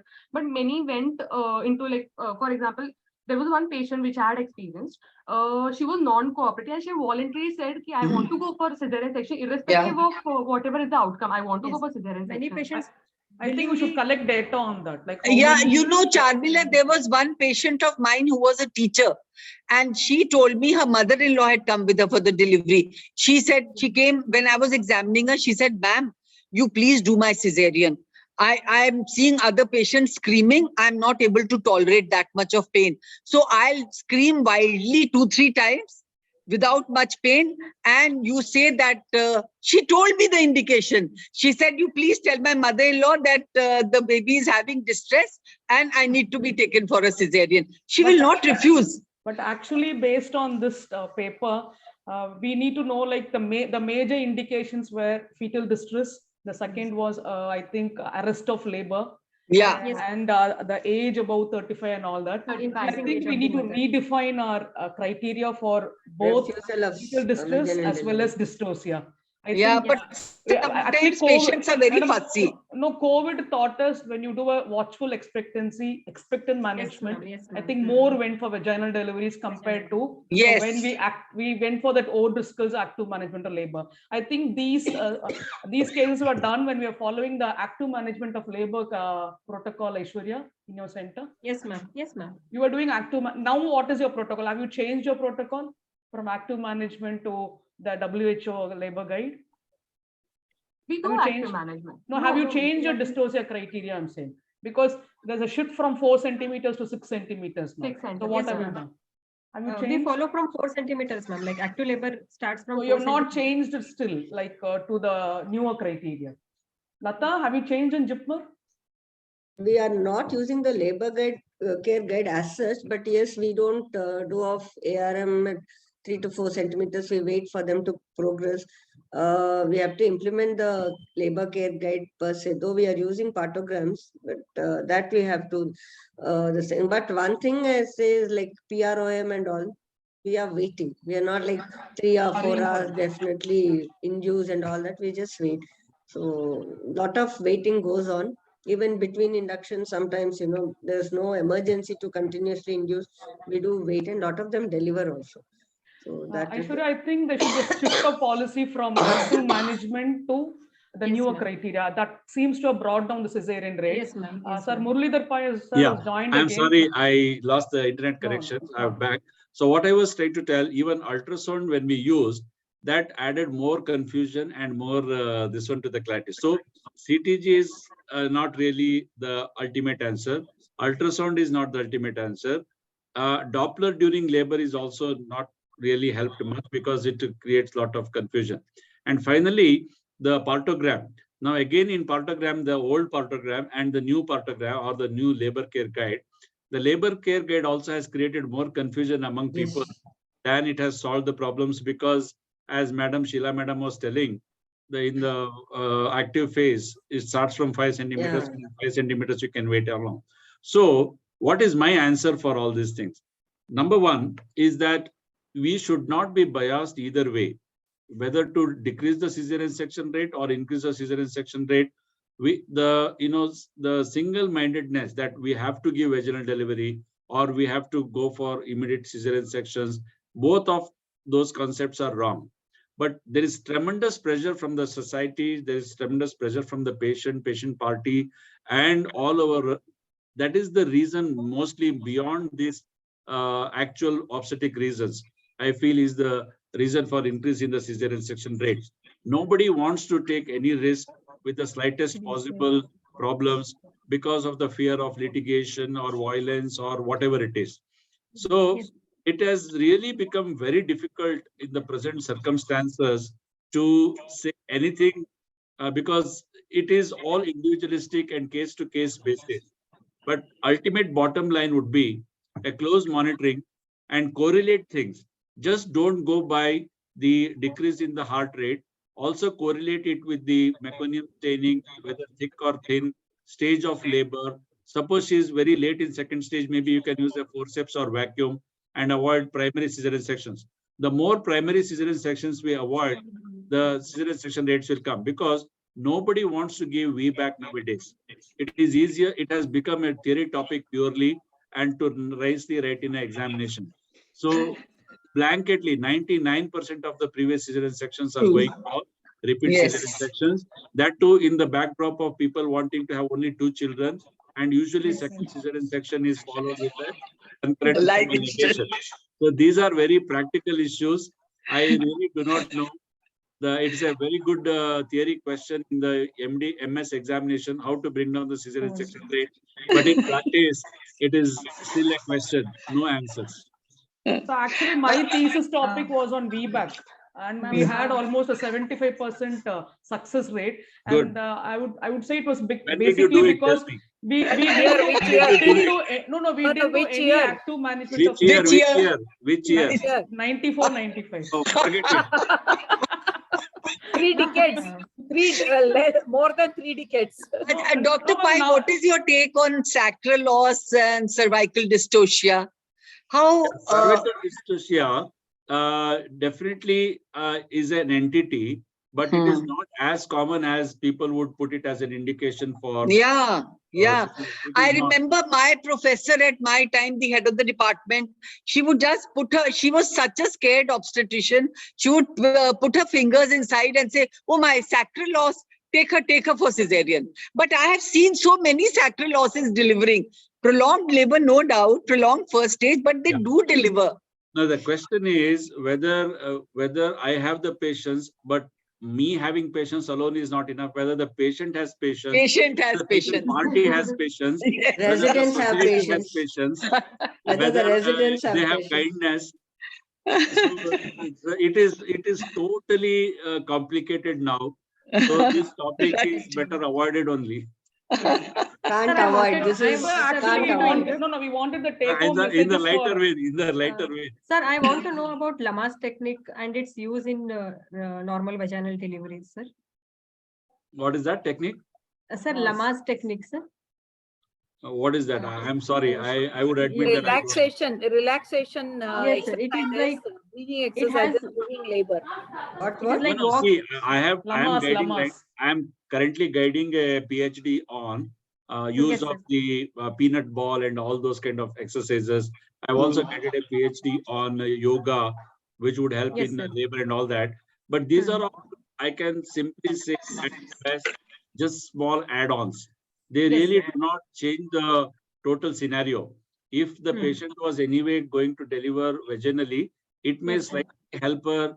And I have seen the reduction in the second stage of 3 minutes, but statistically significant, and reduction in the first stage by 17.5 minutes statistically. These things do not matter much. Okay. But the cesarean decision is not based on any one of these entirely other things. Thank you so much, sir. Yes, So I think thank we'll you, go sir. on to Thank the third. Thank you, Dr. Aishwarya and Dr. Nasreen. Thank you so much for that. Thank you, ma'am. Thank you. We'll go on to the third paper, and that will be Akansha. Can you take over? Thank you for the very exhaustive discussion. The final presentation for the evening will be presented by Dr. Akriti Saxena. Dr. Akriti is an MS OBG from KEM, and currently she is the assistant professor. And Dr. Apurva Gandhi is the final year postgraduate in the Department of Obstetrics and Gynecology, and they're presenting an article on maternal near miss and Indian Tertiary Care Center audit. Good evening, everybody. I am Dr. Apurva Gandhi. I'm a third year PG resident at KM Hospital. My professor and head of unit is Dr. Padmaja Samant, and she is also my guide. I would be presenting a research article. We would be discussing a research article which is titled Maternal Near Miss an Indian Tertiary Care Center Audit, which is an original research article co-authored by Dr. Padmaja Samant and Dr. Juhi Dhanawat in the international, which was published in the International Journal of Reproduction, Obstetrics and Gynecology and Contraception in the year 2019. What this study basically did was to look at the cases of near miss. Which women are considered to be near miss cases are those who have survived conditions which threaten their life during labor or delivery. In spite of the far-reaching medical advances, we do still come across unacceptably high maternal morbidity and mortality rates. Hence, this study aimed at identification of causes and factors leading to the near miss and any management gaps to prevent such occurrences of near miss. This looked at a broader perspective, which was which is an indicator. The study looked at a broader perspective of maternal morbidity, which is an indicator known as severe acute maternal morbidity, which was prescribed, which was mentioned by the WHO criteria in 2009. It basically includes unexpected outcomes of labor and delivery that result in significant short or long-term consequences to a woman's health.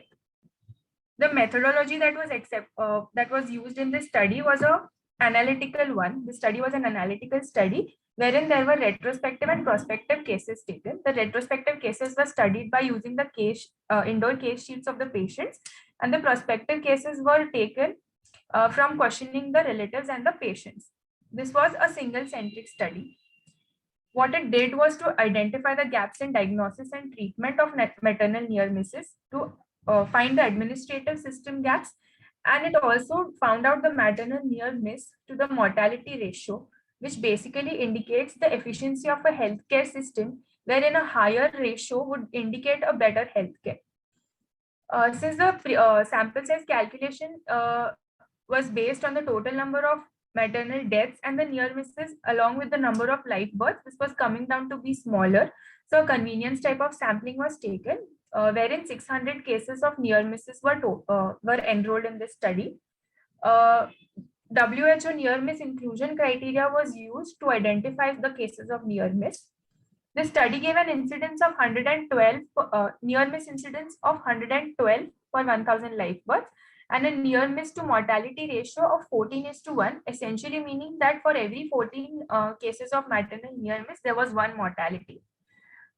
This study scrutinized the causes of maternal near miss to look at the whole picture of the kind of obstetrical care the patient was receiving. It identified the most common causes of near miss and depicted the reasons for referrals and levels of delay. As already mentioned, the sample size was calculated by using the total number of deaths to total number of maternal near misses compared to the number of women giving birth. The convenience type of sampling was used, in which 500 cases were retrospective, 100 were prospective. Maternal near miss to maternal death ratio was calculated, and the duration of the study was between 2016 and 2017. The inclusion criteria given by WHO are as follows: severe maternal complications such as severe postpartum hemorrhage, severe preeclampsia, eclampsia, sepsis, severe systemic infection, admission to the intensive care units, use of interventional radiology, use of laparotomies in cases of rupture of uterus or any kind of infection of the uterus presenting later on, multiple organ dysfunctions, including the cardiovascular system, the cardiopulmonary system, the respiratory system, renal dysfunctions, wherein there could be oliguria, which was not responsive to fluids or diuretics, and acute renal failure, eventually needing dialysis, coagulopathies and hematological abnormalities, eventually leading to massive blood transfusions. Any kind of hepatic injury, such as jaundice in the setting of HELP or severe preeclampsia, and any kind of hyperbilirubinemia, and central nervous system dysfunction such as stroke or status epilepticus. These inclusion criteria were applied to women who were pregnant, in labor, delivered, or aborted up to 42 days from the termination of pregnancy. They were admitted with the said complaints, or they developed these conditions during their indoor stay. What the study basically did was that they applied an elaborate criteria to choose the cases of maternal near miss. The first available primary data source was used, which were the high-risk patients coming to this tertiary care center. The analysis was done using an advanced software, and in which qualitative and quantitative data was generated and depicted in the forms of percentages, and it identified the healthcare system gaps. Now we shall look at the results. There were a total of 600 near miss cases, out of which there were 42 maternal near deaths and a total number of live births of 5,330 during the same time period. This gave us the near miss ratio per 1,000 live births of 112 and a maternal near miss to maternal death ratio of 14.28. As already mentioned, where there could be 14 to 15 cases of near misses, there would be one maternal death. The most common, the most prevalent age group is the age group of between 21 to 30, wherein we find the most prevalent women of reproductive age group. Hence, in this study also, the most common age range was 20 to 30 years. Majority of the patients are primiparas, and a large proportion of the cases were registered cases, which was a 53%. So now the study also looked at different causes for referral of a patient from a peripheral health center to a tertiary care center. The most, in the order of decreasing frequency, the most common cause of referral was non-availability of basic facilities such as a high dependency unit or the availability of super specialty resources.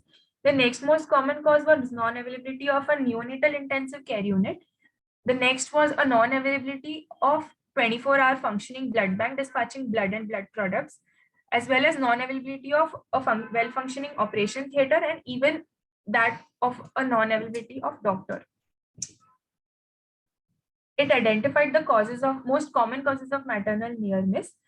It was severe preeclampsia, including HELP syndrome, to be it was found that severe preeclampsia, including HELP syndrome, formed 50% of the cases of maternal near miss, followed by eclampsia and postpartum hemorrhage, followed by sepsis and ruptured uterus next in line.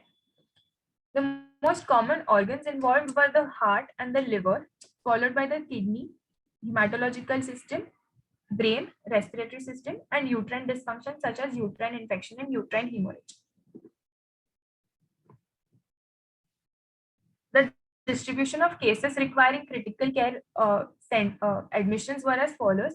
Use of blood and blood products was required by close to 30% of patients, followed by ICU admission, which was needed by 25%, followed by laparotomies and interventional radiology in the form of uterine artery embolization, which was close to 0.3%. This study was aimed to find the levels of delay. There are primarily three levels of delay that we come across. Therein, the patients decide on late to go to seek medical attention, or the point of care at the first visit is deficient. This basically reflects a lack of awareness on the part of patients and the caregivers of such patients, and this shows that a better education of the patient and the family support that the patient needs should be stronger. The level 2 kind of delays are wherein the patients initially went to a public health center or to a private physician, which could be close to their house. Some of these patients were investigated. Only a few received specific and non-specific treatment, whereas majority of those are directly referred to the tertiary care centers without even a primary evaluation. This reflects improper diagnosis, late recognition that the patient needs a referral, thereby causing a late referral, and lack of transport and logistic facilities. The level 3 delays are wherein the tertiary care centers are late to make a diagnosis, and it ends up into inappropriate treatment, mainly because of misjudgments or non-availability of support staff, medications, or blood and blood products. In this study, the level 1 and level 2 delays were found to be the most in number compared to the level 3 delays.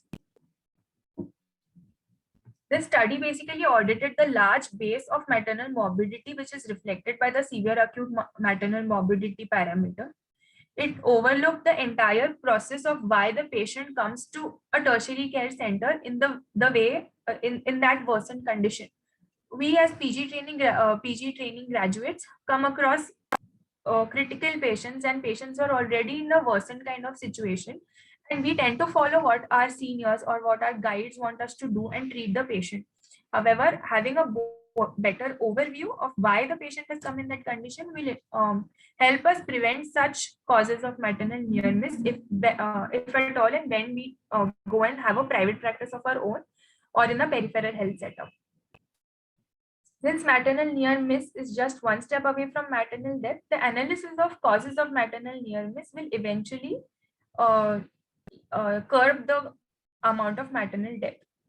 Also, this study shed light on the fact that there are a number of schemes that are ongoing in India, such as the Janani Suraksha Yojana scheme, which which encourages institutional deliveries by giving them monetary support, monetary funds.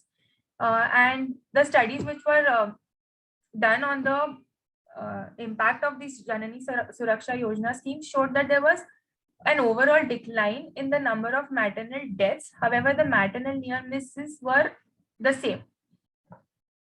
Since this tertiary care center has a large number of patients who are high-risk patients and they are booked at our tertiary care center, these potentially could be the ones who may end up to be a near-miss case. In this study, the near-miss incidence was 112 per 1,000 live births, whereas in other studies from developed countries such as that of Europe and Scotland, the ratio is in single digits. The age group of 21 to 30 years is very similar to studies which were done by the WHO and other studies which were done in Gwalior, Iran, and Manipal in 2009 to over the period of 2009 to 2014. However, it is in contrast to a study which was done in Assam, wherein the most common age group was found to be between 15 to 20 years. And as per their authors, they said that this could be the reason. Lack of education and early marriage, early age and marriage could be the reason for this. Similarly, to find the levels of delays, there was a study done by Purandare et al. Across 6 major medical colleges across the nation. What they had seen was there was a delay in seeking help, followed by other transport and logistical problems, as well as lack of blood and blood products, dearth of health personnel, and lack of skills that was seen. Similar to the study that is being discussed right now.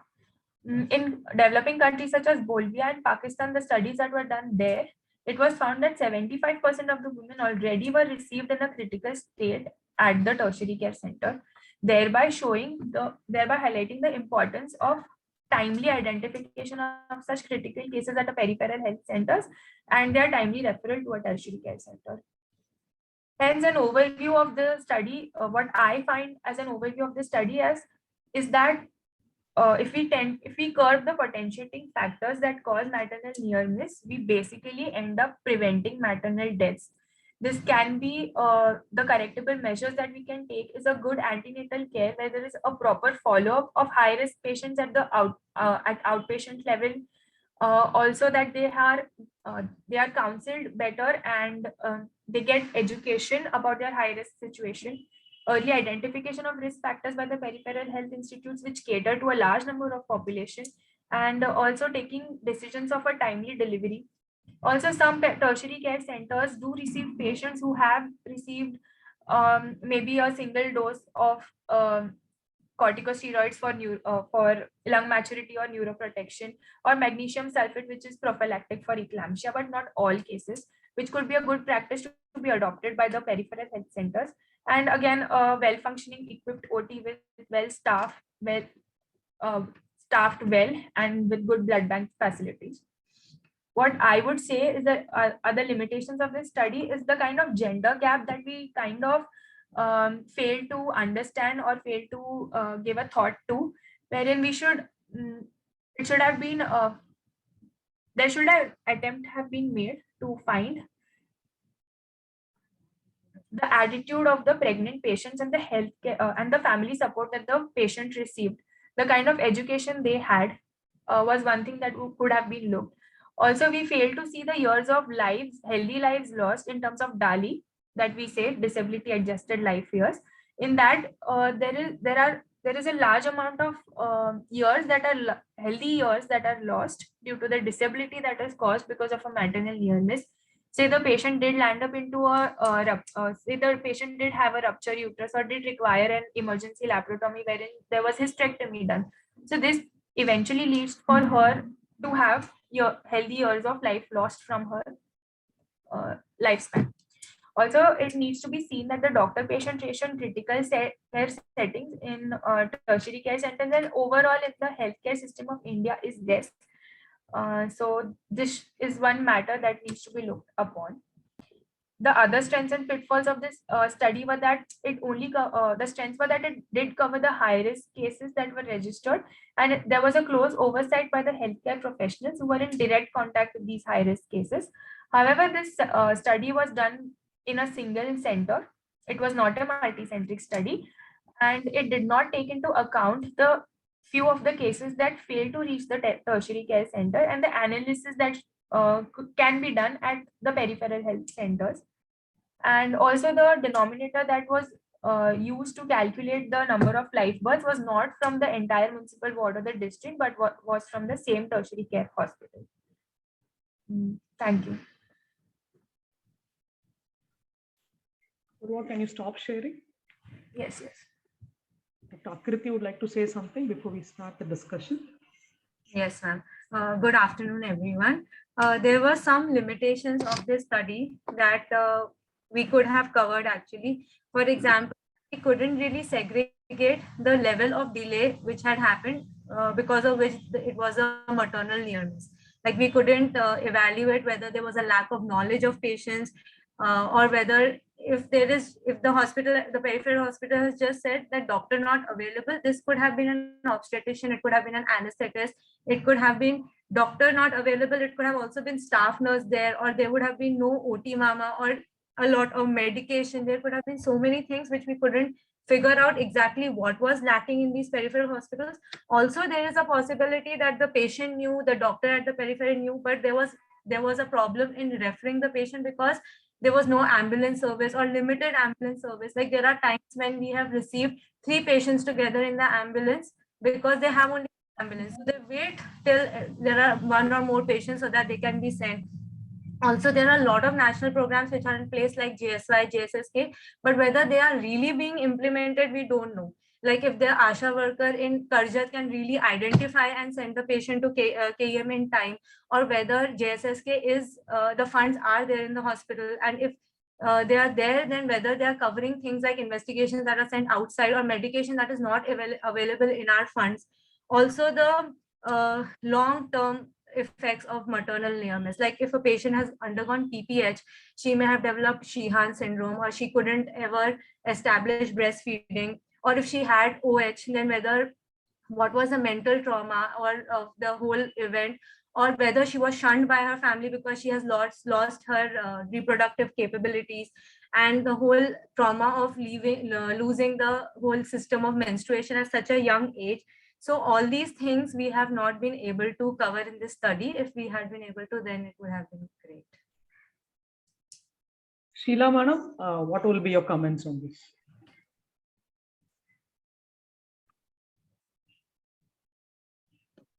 I think the ratio they have calculated, which comes as 14 to 1. Okay. So definitely that comes as very high, because that means for one mortality, there are 14 cases of morbidity. But they rightly pointed out that this was taken at a tertiary care center. So naturally, it is going to be more only because the other hospitals record of delivery, because they were referred from there. That is one thing. And like this morbidity cases, still reasoning, it is difficult to find out still in today's scenario also. Like even though we have a near miss audit also. Now under Laksha, we have a near miss audit. And in near miss audit, along with maternal mortality, we also do. Now maternal mortality, hardly it is there now. But we do near miss audit, and the near miss audit, that's what most of the time what we find, that they are referred from outside. The referral is late, or the HR, the human resource is not there. There are multiple reasons. But the point is, after assessing that, we are not able to reach out to them, those who have referred the cases to us. So by doing this, how much improvement we can do at the ground level, it is still a question mark even in the public sector. And as there are many issues like transport, even though we have JSY where they are supposed to be picked up, they are supposed to be dropped back, and every child and mother need to be tracked. All those things are there. Still, the percentage for how many people it is happening is still late. And what I feel, that the periphery places where the antenatal checkup is happening, the biggest problem is the hypertension. Still, it is not picked up and managed properly. And that's the reason that we still get patients with eclampsia and all those things. So that is the drawback of our system. Still, the antenatal checkup need to be improved. If we look at these emergency cases, yes, PPH, we know there are many contributory factors. Anemia is still there. We are still not able to, and the referral. If the referral is late, and that is there. Even there is a referral audit also now. And communication, by in this near miss, what we have to learn is that we have to communicate with the people. Like suppose if we are referring the patient, we should know the person who is going to receive the case. So then only that gap is lesser and the patient is managed soon. Because it is not just that we put the patient in an ambulance and send it. So by doing the near miss, we have to see that there is a proper communication. The patient is received. Because I still remember attending one meeting at Delhi. And there was the UNICEF study was done in 6 states. Okay. And they said that maximum mortality and morbidity is happening in an institution, Why it happens in institution? Because we receive them in moribund condition. Okay, so naturally the numbers are more in institutions because the patients are referred from everywhere, So the utility of the near miss should be that we are able to reach out to the people, those who have referred the cases, and the facility where already they receive the high risk patients are managing. I think they are tuned up. We have HDUs now, because if the number of deliveries are more than 200, we need to have a HDU. Not all the centers, but many tertiary care centers, even in public sector, have HDU, and the blood banks are there, the triage is there. So there it is happening, but the workload is so much that again, it makes a difference, I think. Thank you so much, ma'am. So before I come to you, sir, can I ask Lata for input, and then I'll come to you, sir? Yeah, actually, point well taken from Dr. Sheila Mani, and all the deaths have to happen in a tertiary care institute because it cannot happen elsewhere. Even in Pondicherry, if you look at it, JIPMA, we have maximum. No, what you said is very right. Communication. Now we have a network. We at least know the areas which we are catering to. Like suppose, of course, Tamil Nadu has a very good system of audit and all that. That is really perfect, which is happening in Pondicherry. But still, this near miss is something which is not being communicated.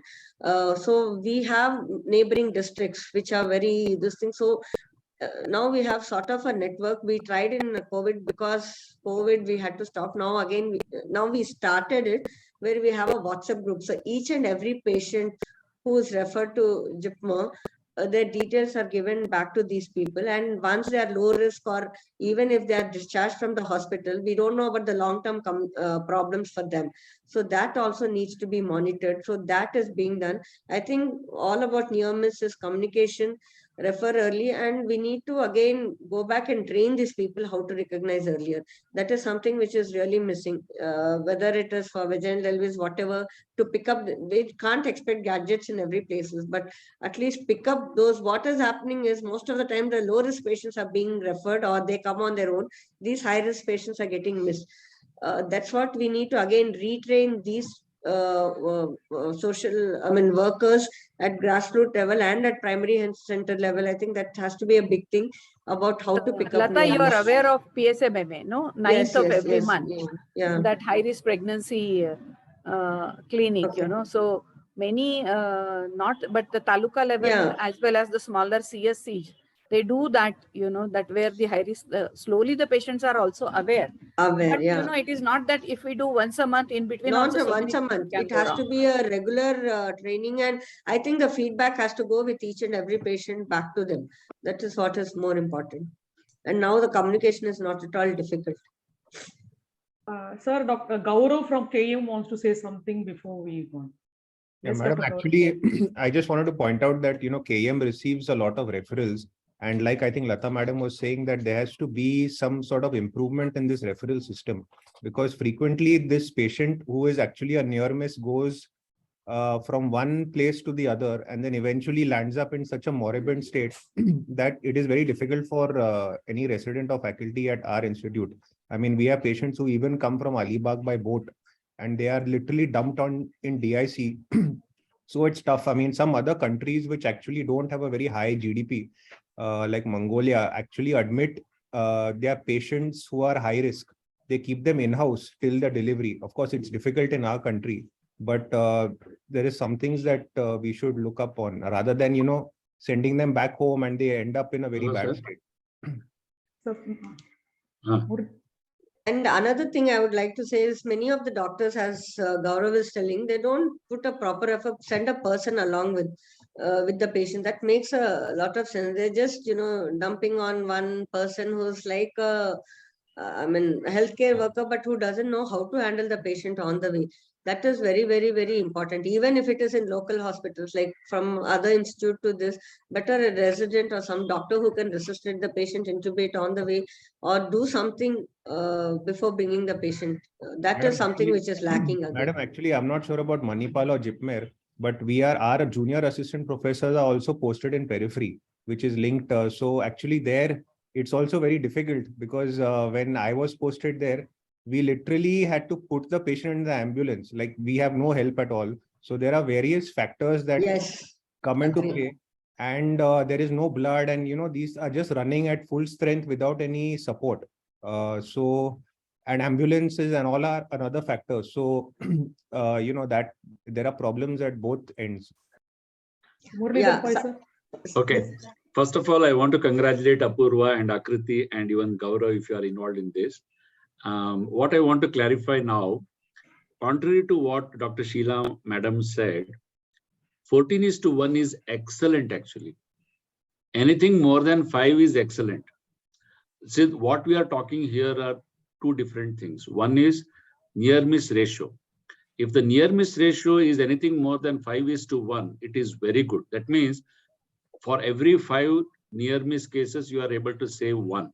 Here they are able to save 14:1 for every 14. I mean, so it's good. Whereas the higher higher the ratio is better. There is one more thing which you should have done, Apurva and Akriti. Maybe you can still do it unless it's a thesis which you have already submitted.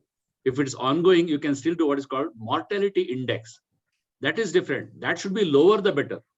In mortality index. That is mortality index, I think. I got confused with that. Yeah, that's right. I guessed so. In mortality index, the deaths are on the numerator. In the denominator, death plus near miss. So that should be lower the better. Number 1. Number 2, you should also you have listed the causes. I'm sure the same causes are there all over the world. We also felt that postpartum hemorrhage, eclampsia, in ours actually surprisingly, 1 year sepsis became the higher than, because we have almost conquered PPH and eclampsia. Conquered in the sense we have tried to reduce it. But sepsis, in spite of good antibiotics and other things, because they come in a moribund state, as you correctly said, sepsis is still leading in some of the situations. That is the thing. So you have to calculate the mortality index of each disease also. Like if you had 100 cases of preeclampsia, how many of them died? That gives same again deaths on the numerator, near miss, preeclampsia, total cases and deaths together. Okay, that's one. Secondly, now that I think you have done it for a thesis purpose, and it is better you do year on year and see whether you could reduce. We started this in 2007 in Manipal, and every year January we do the this near miss audit, and there are several other audits go. So we were around 19 is to we were used to the mortality index was 7:1. We could bring it down to 4:1. Then only we know that whether we are improving or not. One cross-sectional thing will just tell you where we are. So year after year, if you do all the gaps, whether you have filled up, and that same thing, whether there was a delay in the referral, whether there was a delay in initiation of treatment, and whether there was any mishap after the patient came to the place. And to answer Gaurav's Desai's, we also have 8 satellite centers in Manipal. Earlier, we insisted that junior people went there and conducted delivery. Nowadays, we don't insist, because if something goes wrong in the peripheral centers, that will bring down the reputation of Manipal. Not only that, it will actually cause harm to the patients. So what we are doing is, if it is a straightforward delivery only, they will conduct it there. If there is any problem, we have some sort of a flying squad system. Within no time, they can come to Manipal. And we have alerted our postgraduates to detect the problems very early. Something like in the previous paper, they should not wait till, when the late deceleration has occurred. They should be alerted much before. And similarly, cervical dilatation, they should be alerted much before, if the cervix is hanging loose and things like that. So if you do it year after year, then we know whether we are improving. That's all my comments, sir. Thank you so much, sir. Lata, I'll come to you after asking Abharani, madam, for her comments. Sure. Madam, you have to unmute yourself. Dr. Abba. Madam, please unmute yourself. Dr. Abba. So thank you, Apurva and Akanksha. And it was a well-presented journal club presentation. And what I would like to say that maternal near miss audit, it should be done in each and every institution, because that helps us to identify the strength as well as the limitation of that system. Because then only we are able to identify the gaps. Like, as we know, we are working in a tertiary care center, of course, where we are getting, it is a low resource center and we are getting cases from the periphery. And what we are finding, most of the cases, the delay is in the transport, or either the first delay in taking the decision, or delay in transport. So I think we have to answer these things. We have to create awareness about these things and early identification, especially of three things I say. That is hemorrhage, sepsis, and hypertension. I think these are the three cases that are mainly coming to us. And these are cases which are landing as near miss. Either patient is going in coagulation failure, or the patients are going in renal failure, or we are losing these patients because of septicemic shock. I think these are the not losing, or rather saving them, or otherwise they would have been lost. That is the maternal near miss. So I think these are the issues, and especially referral linkages. I think we need to go to the grassroots level and just make them aware when to send the patient, the right time to send the patient, sending with the right person and to the right place. I think these are the three very important things that we need to educate our primary healthcare centers, and also even our ASHAs and our health workers, so that these cases, they come in proper state to us, so that we can save them and we do not allow them to become so morbid that they have long-term complications. Thank you. Thank you so much, ma'am. Lata? Thank you. I just wanted to say regarding the article, Apurva, was this your dissertation? I mean, thesis? No, it's okay. Because I didn't see your name in the article. That's why I was wondering. One more thing, I mean, this is purely about the articles, the way we should, this thing. But, I mean, we have a specified format, how we say whether the article has done the job or not. Like you look at the title, whether it has followed the PICO format, then what was the sample size, was it calculated correctly or not, and what are the results, I mean, whether the comparison discussion, whether it was done. That's why if you analyze a journal, I mean, the whole idea of it is how to interpret the results. How is it a article worth publishing? Can we go ahead and do some other studies on this and things like that? So if you go each and every this thing and say, yes, it has been this thing, what has got the study design? Because many of the articles which we see don't follow any of these formats. We don't even get a study design. What was it? And one more thing I wanted to tell you is there's nothing like retro prospective study. It is an ambispective study. So that has to come. So these things, and conclusions, limitations that you have told, limitations and strengths for each article. This is how you analyze, so that you can present and do. I mean, it needs to be, you yourself can do. This is for all the residents who are listening. You take up some article and start this thing. That's how we learn how to write a paper, how to write protocols and all those things. Thank you. That's what I wanted to say. Thank you so much, Lata. I'm seeing Dr. Jayam Kannan was joined. Can you make her a co-host, Kanchan? Dr. Jayam Kannan? Yes, ma'am. She's one of the most practitioners from Tamil Nadu, and she's seen the growth of Tamil Nadu in its antenatal referrals. Ma'am, name? Dr. Jayam Kannan. Jayam Kannan.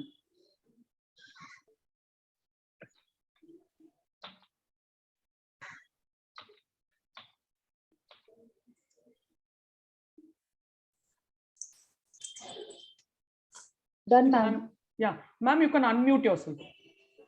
Please unmute yourself. Yeah, thank you very much, Charmila. I have been going through this. Earlier, I was with a cell phone. Then I switched to laptop. Right from the first case, I am there. I went through all the work. In this near miss, what Lata Chaturala gave us comments is really worth. Because this paper is on 2019, I suppose. Yes. Just 3 years ago. So, and what has returned back is a COVID time. And whatever she has said about this paper, presentation is the first one which the journal club should aim at giving to the juniors. Regarding the management of these cases, how it has been managed is for the consultants conference to discuss, because the persons who are presenting the paper in the journal club have to be aware of the power of the paper, the size of the paper, the type of the study that they are giving, and the research, how they have statistically analyzed, and is it correlated to the way for a particular paper to be analyzed. We can't put chi-square for everything, student t-test for some everything. That is how what Chaturala said. Regarding all the papers today, I am really feeling very much happy. And regarding this antenatal care with Muralidhar Pai and Gaurav were talking, I have put in my chat that Tamil Nadu is one place where every PHC have got a 20-bedded antenatal ward. The patient can be there in the ward, enjoy the TV, have a good food, and if she has a child, she can keep the first child with her. If she wants to go home and come back, the ambulance will be given to her so that she goes home and comes back. To that extent, Tamil Nadu government has done the facility to avoid near miss cases. Still, however, we do have near miss cases which have become the order of the day, mainly because the patients do not feel the implications of it too much. To give a case of myself, last month, 39 weeks, I say floating head, big baby, go for cesarean section. Patient refuses, comes at 40th week and 4th day, delivers a 4.75 kg baby, which had to be in ICU for about 7 days. That's because the husband insisted on a vaginal delivery. So these are still there for us to talk about all these things. Thank you very much for this opportunity. Thank you so much, ma'am. Lakshmi, ma'am, would you like to say? Yes, sir. Muralidhar Pai, would you like to say something? No. Okay. Thank you so much. Lakshmi, ma'am, would you like to say something? We are going to conclude the... Oh, you can give concluding remarks. Any one of the experts would like to say something before we conclude? I think they have done a good job by presenting. They were quite confident and bold, I must tell. And I think Dr. Lakshmi, I must congratulate you. It started with Madam Mandakini, but it's a good initiative of ICOG. Yes. I think the other postgraduates and the residents will also learn that how to, present the cases in journal club, and they will also know more about even research methodology, because the research methodology subject is very boring otherwise. But if they start listening to these cases presentation, then they know whether it is observational study, a comparative or cohort. So they will try to understand that, like practically it will be easy for them to understand instead of just reading. So I think more and more postgraduates. So what I feel, Charmila, personally, like the future days, even I will be also there. The link should be sent to the medical colleges. We do send. Dr. Sheila, it is free for all. We are distributing this link left and right. All FB groups, WhatsApp groups, broadcast list, and it is literally free for everyone. Okay, we have the broadcast of all the medical colleges. Please, next time you Yeah. do send, you are our vice chair elect, because it is free for everyone. Yeah, I will try to spread wherever I have the contacts. Yes, Dr. Sheila, and this time that is why I have converted it from webinar to Zoom format, so that audience feels more comfortable. They can see the faculty, they can interact. So no more webinar format. It is a Zoom format. We are all one family to learn and to teach. So please do forward freely. We are having so many web series, not only Journal Club, research methodology web series, the master class, the Guru Mantra web series. In my tenure, these are all free for everyone. Those who are interested in learning can log in. So please feel free to circulate those flyers and links to those who are interested. Thank you so much, ma'am. Akansha, would you like to say something? You did such a great job. I'd like to thank on behalf of the Department of KEM Obstetrics and Gynecology. It was an extremely insightful and exhaustive talk, lasting almost 2 hours. So, and all the national experts did an amazing job. They gave us such good insights and inputs. We'd like to have these opportunities later. Can I suggest something, Shamila? Yes, ma'am. Yes, Lata. 4 o'clock, I feel it's that on a working day, it may be difficult for most of the medical residents to join. So usually if it is later part of the day, they'll be able to join, because the department programs, that's what they have their evening rounds then. That is why we have decided that maybe different hospitals have different way of, different hospitals have different way of working. So it's okay. Yeah. The suggestion has come from Dr. Gaurav also, but because it's already fixed, then they go for evening rounds. Yeah. So I would like to congratulate Dr. Srikande and Dr. Charmila, you, for conducting this webinar wonderfully, and congratulate all the participants who presented the cases. Thank you so much. Thank you all. Thank you, organizers, for the opportunity. I'd like to take the opportunity to thank all who have joined here. A special thanks to Dr. Lakshmi Srikande, the chairperson of the Indian College, Dr. Gaurav Desai, who has coordinated the program. I know it troubled you a lot, but thank you so much for such a great program. I'd like to thank all the national experts who gave such amazing inputs, as Akansha said, Dr. Sheila Mane, Dr. Lata Chaturvedula, Dr. Muralidhar Pai, and Dr. Abarani, and the special request to Dr. Anjana Khanna and Dr. Jayam Kannan who joined. Thank you so much for joining. I'd like to thank all the presenters, Dr. Jyotsna Dwivedi, Dr. Madhura, Dr. Nasreen, Dr. Aishwarya, Dr. Akriti Saxena, and Dr. Apurva Gandhi. Thank you so much for your presentations. A special thanks to the MOC, Dr. Akansha Das, who has done an amazing job. I'd like to thank all the delegates who have joined in great numbers. Like your participation more in the forthcoming programs. We'll make little changes so that everybody gets a chance to interact.